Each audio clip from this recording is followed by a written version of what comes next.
Ils ont acheté le château de Chemery, une forteresse du XIIIe siècle il y a 30 ans et depuis, ils ne cessent de le restaurer. Nous avons rencontré avec Axel et Cécile Fontaine, des châtelains passionnés de patrimoine et qui n'ont toujours pas fini de rénover cette bâtisse. Reportage de Bérénice Dufay et Amélie Ricotonzo. Il n'est pas tailleur de pierre, mais quand on est châtelain, il faut savoir tout faire. Je suis allé voir un tailleur de pierre une fois, il m'a dit ça s'apprend sur le tas et il faut cogner dedans. Donc j'ai acheté une massette, un burin et j'ai cogné dedans.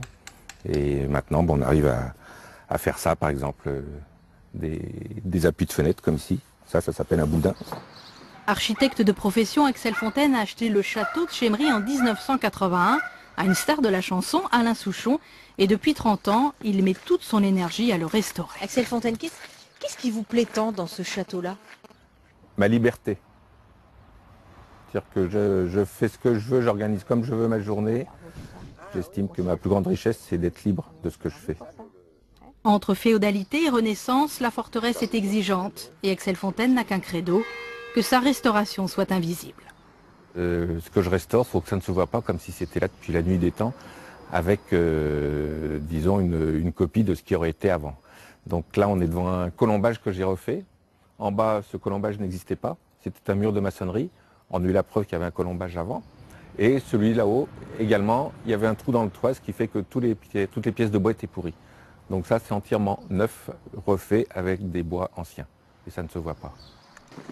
Il n'est pas tout seul dans cette aventure. À ses côtés, sa femme Cécile. On lui doit toute la décoration du monument et ça n'a pas été une mince affaire. Au départ, nous, quand on est arrivé, il n'y avait rien. C'était vide, total.